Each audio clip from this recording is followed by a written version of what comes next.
Okay, I'm just doing a quick video on this track cleaning, the CMX track cleaning car.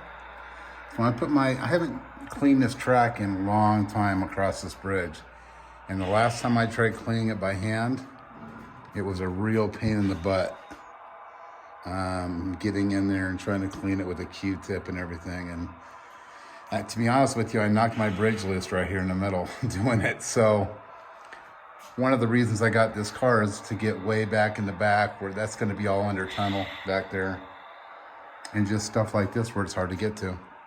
And when I put my locomotive on here, I started it right here in front of this open truss, and it stalled out here, here, here, and then it ran across the bridge fine after that and down to that switchback that goes to the left. But after I ran the car from this side over, it ran fine. So I'm gonna bring it back and see how it runs to show you guys.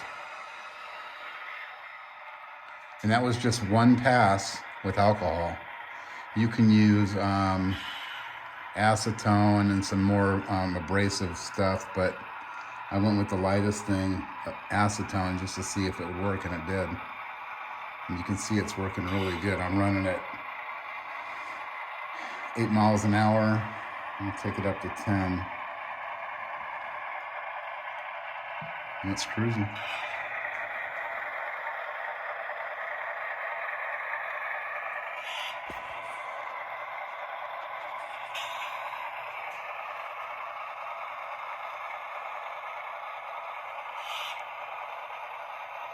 So yeah, it costs a little bit of money, but to me, it's worth it.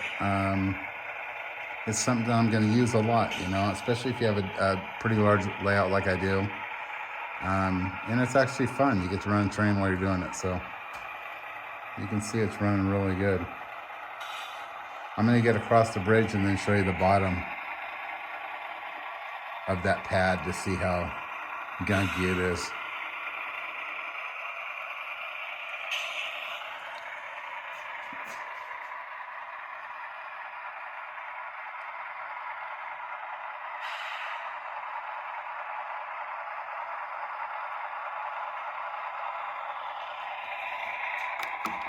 All right. Let's go ahead and just take a look at the bottom of this thing. There we go. And I keep my track pretty clean. When I was doing it by hand, I just never, I just hadn't cleaned this section for a long time. I've been over here sanding and doing all the scenery, and I'm sure there's dust on the track, on all these tracks. So anyway, if you were in doubt of this thing or whatever, it works really well. It's heavy, and I have it drip and a drop. I don't know if you can see under there. There's about a drop of alcohol coming down about every 5 seconds. That's what I saw to do online when I Googled it, and it seems to work good, so check it out.